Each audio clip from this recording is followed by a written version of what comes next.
Now for our long program, I'm very pleased as a president-elect to welcome up to the podium another president-elect, but I guess technically you're a president-elect-elect. Jimmy Collins should be no stranger to all of us. He's a dynamic leader in the community, and he's been a member of Seattle 4 and a significant contributor and participant. He started his military career some time back and was commissioned out of the ROTC into his arc of service, which was 35 years in the military. I wish I had time to tell you a bit more about it, but you'll have to corner him after the meeting to get some additional details. He reached the rank of Major General and then has transitioned into a new role servicing the community. He's going to come up and tell you just briefly about that and then introduce our main speaker for today. Jimmy?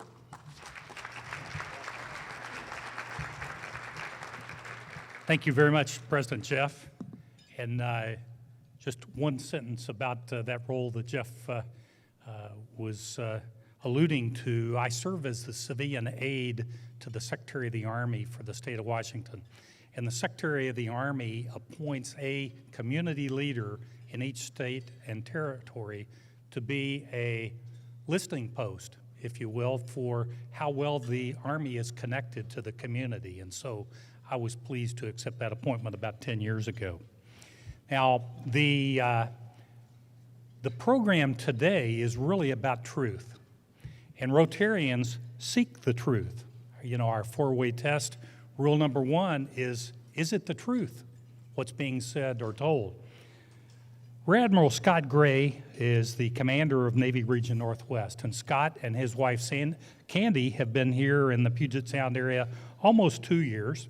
They've got 4 absentee children. One is out of college and, off the bank of mom and dad, and then 3 are in college right now, which is guaranteed employment for the good Admiral.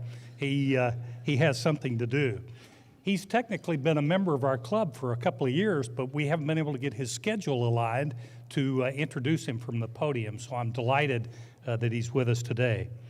He's a naval aviator in terms of how he developed as a Navy officer en route to flag. His favorite aircraft is the E-2 Hawkeye, which is an airborne early warning prop plane with a radar dome on top.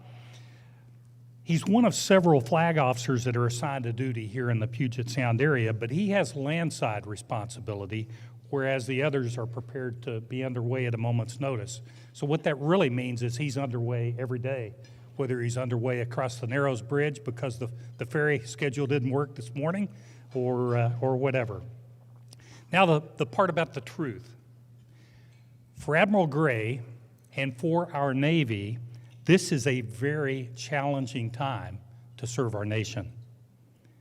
There are new international threats that continue to emerge, and none of the old ones have gone away. The budget for what they're asked to do doesn't cover the likely demand for which they must be prepared. And no surprise to those of you in this room is that our local environment has some loud voices that sometimes only offer one side of the story. So Admiral Gray is here, and he hopes to get your questions after his prepared remarks. One other quick comment about Scott, he departs in 30 days for his next assignment in Naples, Italy, where he will do similar work for the Navy, but in a much larger region of the world. Please welcome Scott Gray.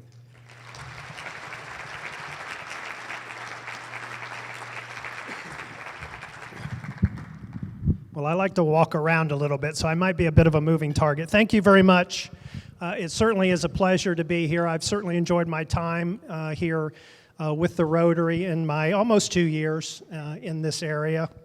I have to be honest with you, I'd never served in the area before I came here. And when I first told my wife, hey, honey, pack up, we're getting ready to move to Seattle, she grimaced. She said, Seattle? It's always rainy and gloomy there. I don't think I'm going to like it. A couple of weeks ago, we were sitting on the couch on a Saturday, and she said, maybe we ought to start looking for some property here in Seattle. So how misinformed we were. But it's been a great tour, and I certainly appreciate the opportunity to talk to you today about the many challenges we face as a Navy. Jimmy alluded to the fact that it is a very challenging international environment these days. And I would say, I came into the Navy initially during the Cold War. I would say this is a much more dangerous time today than during the Cold War. So first and foremost, why a Navy? Why do we need a Navy? What's important about the Navy? Well, we're a maritime nation. You look at the slide, this is a heat map of the traffic that transits the oceans on a daily basis. 90% of the world's trade travels by sea. It's the most economical way to go. You look at the numbers, 26% of U.S. jobs are tied to global trade, 26% of our manufacturing is exported, and 22% of our agriculture goes overseas. It doesn't, you can log online to Amazon and look at the multitude of products or walk through a Walmart or Home Depot to know that the rules-based international order that was established post-World War II has yielded unprecedented wealth and prosperity, not only for our country, but for the world. And so the Navy is the underwriter of that prosperity as the protector of the seas. Let's see. So we talked a little bit about challenges and the challenging environment. China is a growing competitor for the United States, and one that we have to take very seriously. Their economy, the size of their economy will soon eclipse the size of our own in the very near future. And so we're not going to spend our way out of this challenge. You look at the things that are happening in the South China Sea with the Chinese, and they've drawn a line around the South China Sea and said, hey, this is ours, and everybody else has to keep out. And that's an area through which more than 1/4 of the world's trade travels on a daily basis. It's a growing threat for us, and we just have to ensure that we keep pace with it. You look at Russia. Russia's grabbed the Crimea from the Ukraine, and they are fomenting revolt in the eastern Ukraine. So you think back pre-World War II when the Nazis grabbed the Sudetenland and then soon thereafter annexed the whole of Czechoslovakia.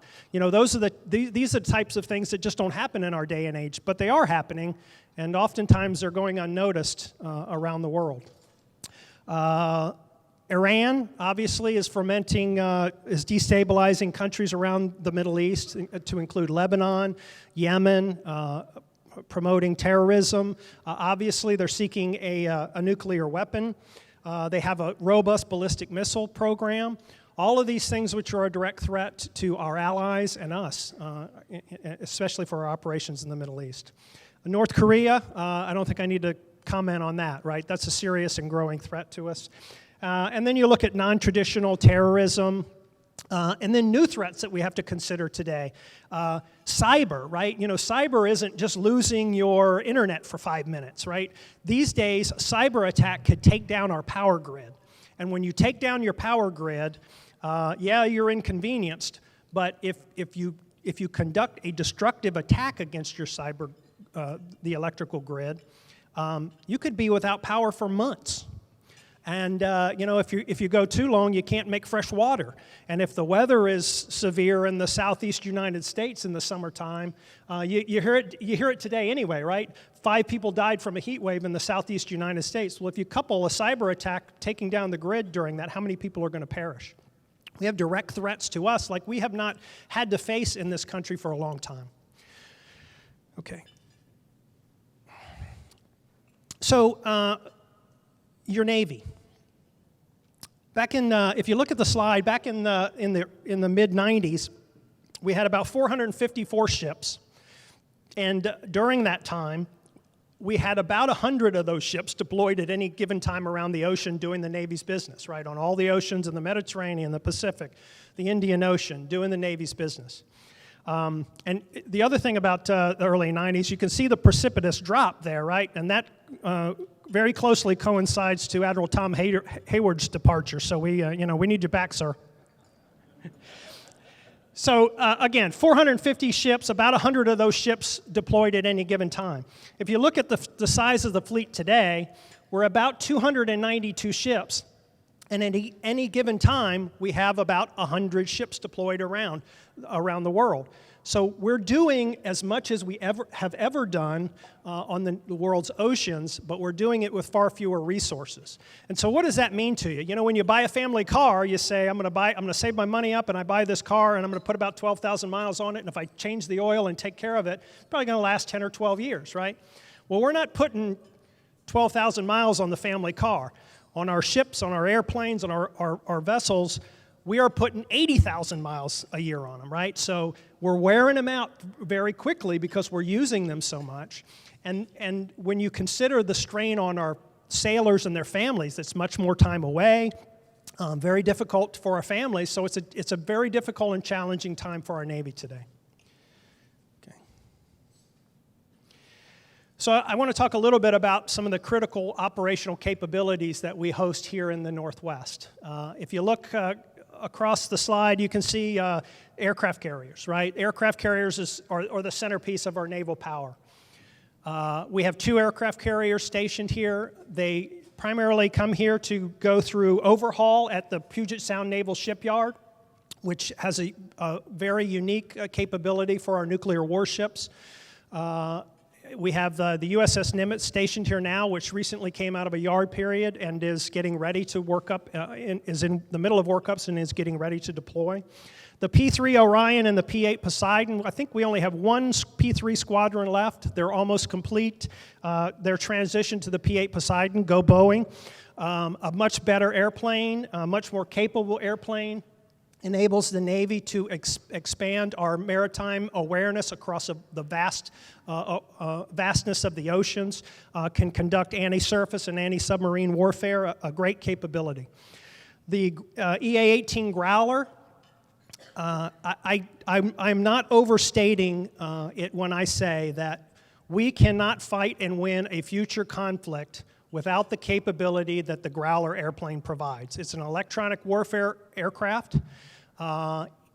There are growing numbers of sophisticated weapons around the world used to deny us entry into enemy airspace, and this aircraft is critical to our ability to fight and win in the future.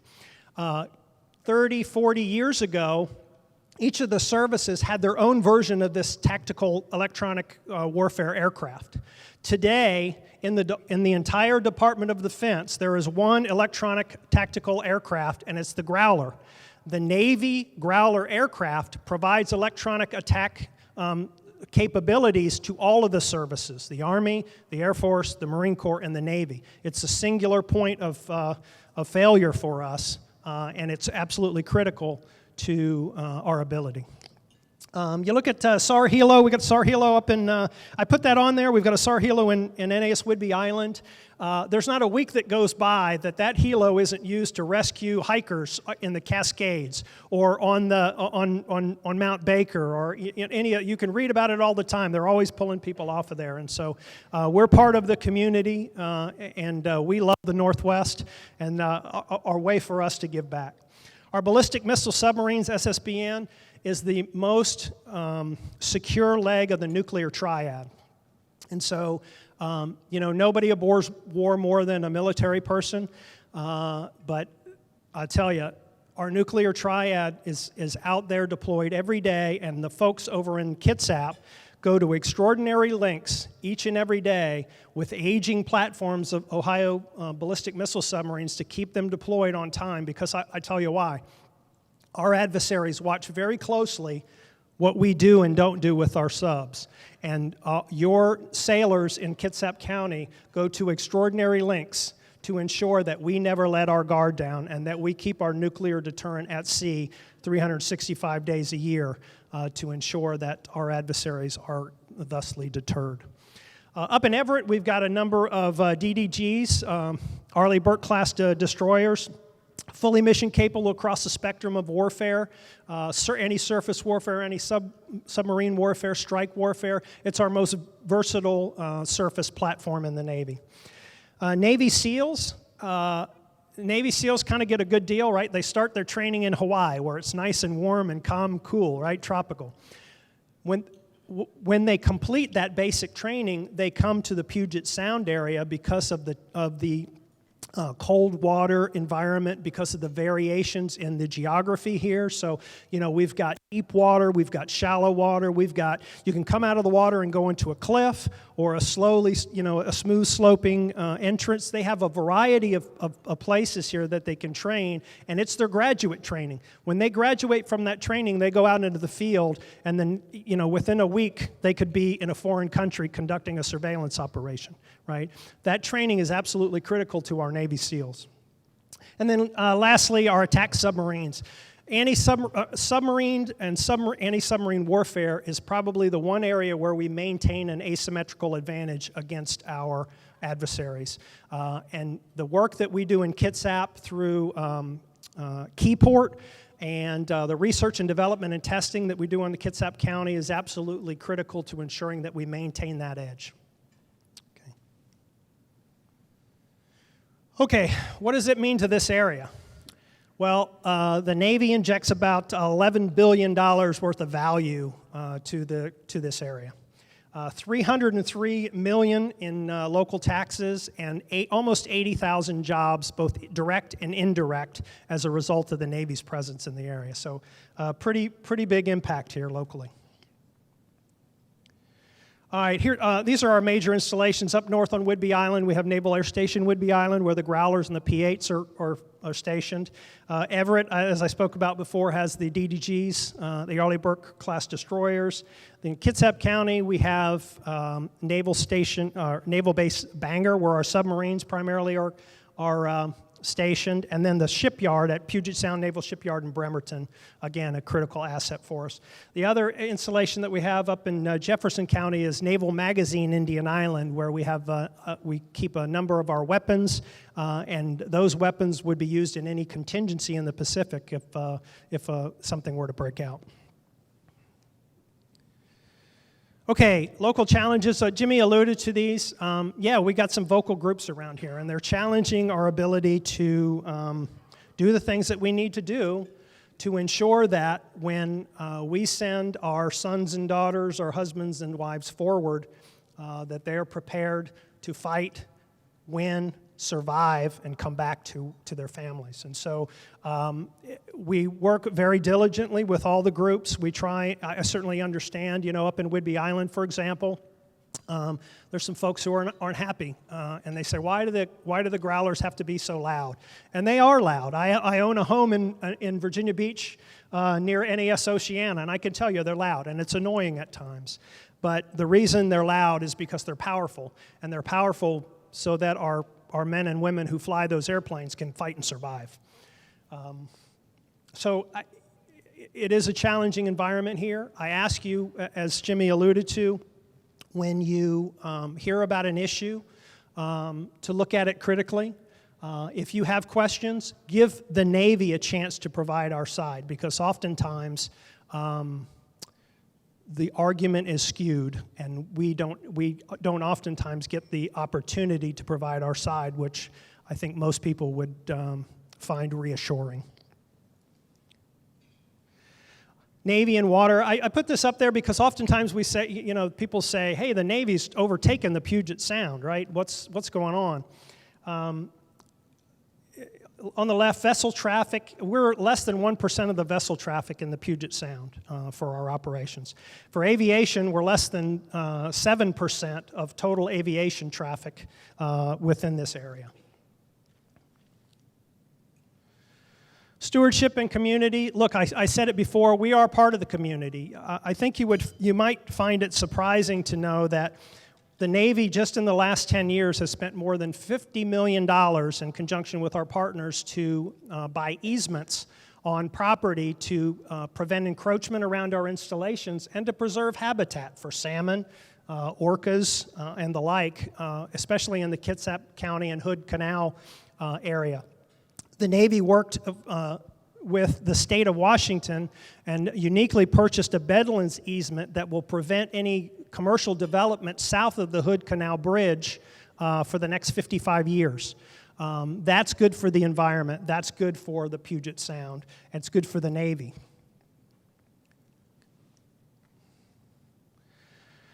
Looking ahead, we've got a lot of challenges. I ask, oftentimes less than 1% of the population of this country serves these days, and so we are seemingly more and more getting disconnected from the population we serve. But I can tell you, there are great folks who serve this country every day. Part of the reason that I stayed around for 31 years in the Navy are folks like this, right? Us old guys get to hang out with the young folks, and it keeps us young. It has been a pleasure and a privilege to serve with them. These folks are Navy SEALs, they're EOD technicians and cryptanalysts. And unfortunately, what all of them have in common is they all died for their country in the not-too-distant past.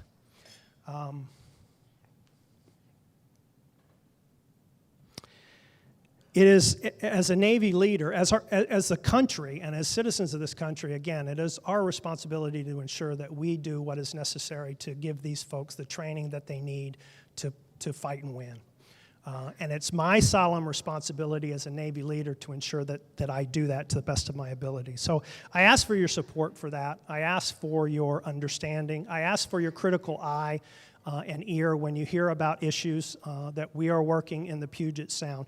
Nobody loves the environment more than a mariner. I can tell you, I spent my life at sea, right? And the Navy does incredible things to support the environment. Nobody does more marine mammal research. We're on track to spend more than $100 million in easements in this area to protect the environment. We have a tremendous commitment, and I tell everybody, we are your neighbors, and we enjoy your parks.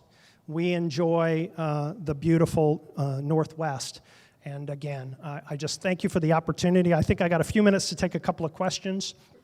But your Navy is doing incredible things for you. Sailors like this are doing incredible things for us around the globe every day. They volunteered to do it. They volunteered to put their lives at risk. And they often do it at great personal sacrifice for themselves and their families. So, okay. How much time I got? 10 minutes? Okay. All right. All right. Any questions? Sheree Wen. Okay, thank you very much for such a wonderful eye-opening speech. And it's alarming to me that we only retain 50% of the ships for protect such a worldwide 70% of the land, 70% of the earth. The budget it's set up by Congress and the Senate. They all have budget committee and the preparation committee. And I thought it would be very nice if we can arrange you to meet with the relevant budget committee members and the preparation committee and talk about your views, which will be really, really helpful. And I know many of them. So just let you know that will be most professional. I'd love the opportunity. Thank you. I appreciate that. Thank you. Yeah, it's a challenging environment. The Navy is probably at the peak of its budget right now. We anticipate the budget will continue to go. As a matter of fact, the Secretary of the Navy just recently announced last week that we're going to do a budget scrub, and we're going to look for $40 billion of money within the Navy's current budget by eliminating things of lesser value so we can focus on things that are of more importance, like the acquisition of new platforms to replace the equipment, the older equipment that we're wearing out. So thank you. I always appreciate the opportunity to tell our story. Question, yes, I'm not sure if it's a UCMJ question or what, but are there circumstances where a member of the service is permitted to disobey or disregard a direct order from a superior, perhaps even the commander-in-chief? Yeah, I don't want to broach into politics, but yes, there are circumstances. If you're given an illegal order, you're mandated to not follow that order, right? So, okay. Question here from Consul General from Japan, Jiro Yamada. Thank you. Sir. It's more a statement of thanks to you rather than a question. And I want everybody in this room to know that he's a true and a great leader. Probably many of you remember that about a year ago, I was on the podium with Dorothy, as a moderator, addressing the issue of foreign wives that are subjected to a very unjust international marriage, international divorce. We had a conversation, and then the Rear Admiral spoke directly to Pentagon, and recommended a course of action to rectify the situation. Navy, because it is widely deployed throughout the world, has many international marriages within, and therefore a lot of problems. And it is this Admiral General, Rear Admiral, who summoned the family affairs officers from many bases throughout the United States here to discuss this problem.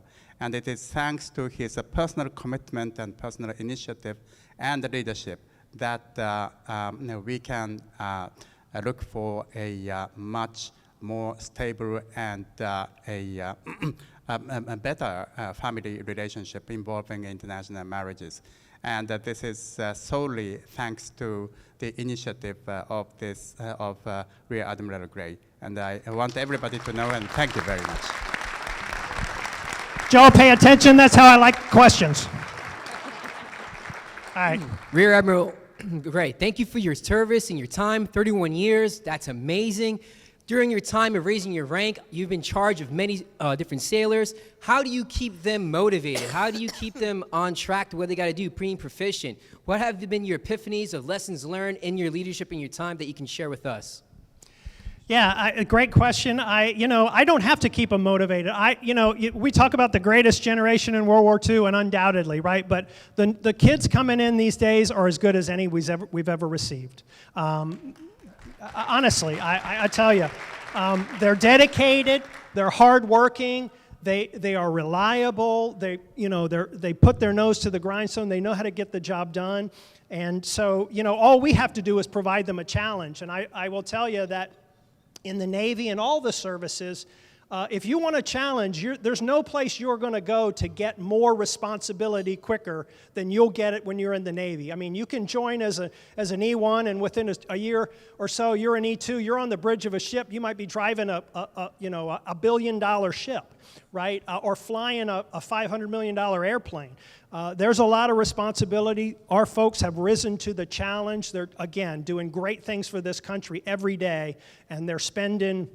if you go to CenturyLink Stadium on any given Sunday during football season and you ask people how many folks have been away from their family for more than 6 months, not many are going to raise their hand, right? How many people have missed the birth of their child? How many people have missed the death of a parent? How many people have been away for Christmas or Thanksgiving? You'll get a few hands. If you fill that up with military people, every hand will go up, I guarantee you, because they're out there 365 days a year doing the nation's business, and we oftentimes take that for granted, I think. So it's a great, yes, sir.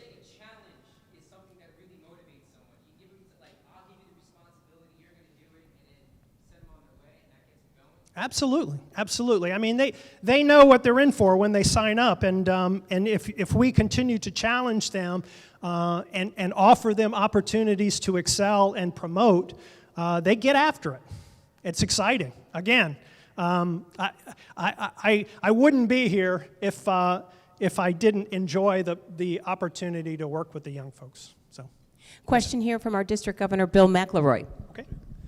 The news over the last month coming out of China with the virus. I know it's one of the challenges. I'd be interested to find out what the Navy's doing, not only about the virus, but biochemical and things like this as far as preparation and how that might coordinate with the other services. Yeah, many of the large military bases around the country are hosting evacuees, American evacuees from China who may have been exposed. And so if if they're in areas where they may have been exposed to the virus, they're being flown back to the States, mainly on board military installations, and they're being kept in quarantine for 14 days to ensure that we keep a lid on this thing. Naval-based Kitsap is on the list. We have set aside 20 rooms, and we have made preparations to accept folks who may come into SeaTac. We haven't been called to do that. I think Naval-based Kitsap was asked to participate because of, we didn't know what we didn't know, how many we were going to get.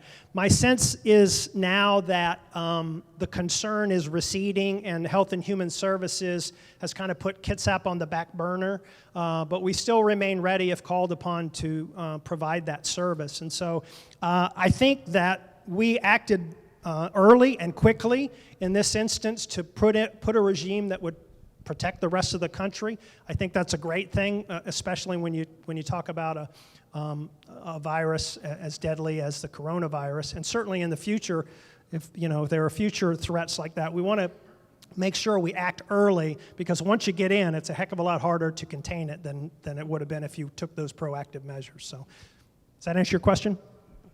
Okay. All right. Yes, sir. Hi, Rob Smith, guest here today. I have a son in the military, in the Army, so I appreciate air support and training. But what options does the Navy have to reduce their Growler jet training noise from over Olympic National Park? Yeah.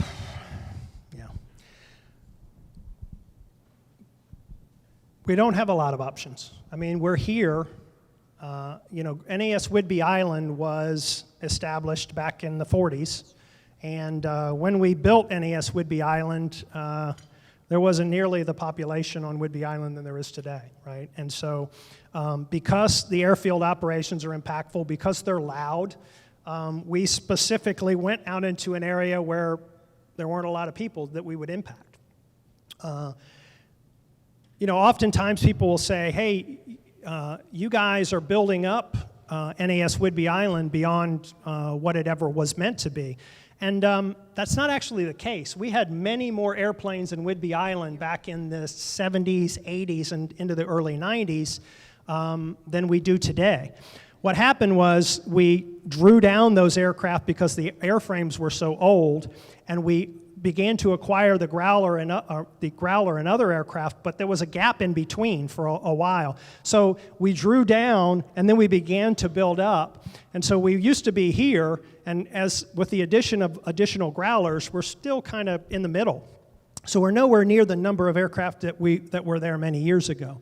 In reference to operations over the Olympic Peninsula, there you go. Most of the operations that we conduct over first of all, there are airspace over the Olympic Peninsula that's called the Olympic MOA. They've been there again for many, many decades. Only about 10% of that airspace infringes on the Olympic National Forest. The rest of it is on the eastern Olympic Peninsula outside the National Forest. Most of the air operations that occur in that area are above 20,000 feet. Some of them go down to about 10,000 feet, but that's a very small majority or very small minority of the flights. And so we're certainly aware of the sensitivity. We certainly appreciate and love the national park, and we want to do what we can. But again, we've got essential training that we have to do. Final question from member Jordan Voss. Right. Admiral, thank you again. I served as well as an aviator as well, and I got out in 2012. So I have a sense for the constraints of doing more with less. Mm-hmm. It's the same, of course, in the corporate world. The difference is that we have more nimble, there's no FYDP, right, and we have more nimbleness on implementing technology, especially where it can save headcount. So I was wondering if you could give an example of an instance in the military now where you're doing things that might be increasingly efficient given the high capital expense and headcount that the military has. We're absolutely. Where we are in the international environment, the threats that we face. There's a quote from a physicist, and he says, "Ladies and gentlemen, we've run out of money. Therefore, we have to think." Right? We can't buy our way out of this threat, right? We've got to think our way and innovate our way out of it. So, look, I'm a shore guy. I'm responsible for all the installations. What are we doing? My budget I have maintenance requirements for all my facilities, and I have a $1.1 billion backlog in maintenance I need to do for my facilities, just in this region. Last year, I got about $146 million to do that work, which is about, 12-ish%, give or take, of the backlog. At that funding rate, my backlog doesn't get smaller. It continues to grow. So I have to think of new ways to do business, because I can't get there from here otherwise. So one of the things that we're doing is we're working with Puget Sound Energy and Bonneville Power. We have a steam requirement to support our ships on the Puget Sound Naval Shipyard. And so we run a steam plant on the base there. And it's a natural gas plant, but it only creates steam. There's much more efficient ways of doing business. You can make a combined heat and power plant that will generate electrical power and the steam that we need for the same, for almost the same amount of natural gas consumption, right? So we have partnered with Puget Sound Energy to look at our energy facilities both on the Bremerton and at Bangor, where we have deficits in energy, to come in and we'll provide them the property. They'll build a new plant. They'll sell the electricity off base, and if in the event there's a power interruption, we will get it dedicated to continue the mission on the base. So it's at Puget Sound's expense, but I get the benefit of upgraded infrastructure. I get the benefit of reliable backup power. I can eliminate 500 diesel generators, which are dirty and very expensive to own and operate, because I have a dedicated now source of energy there that's on my base and within my own fence line, and I'm not spending government money to do it. That's one example. Okay.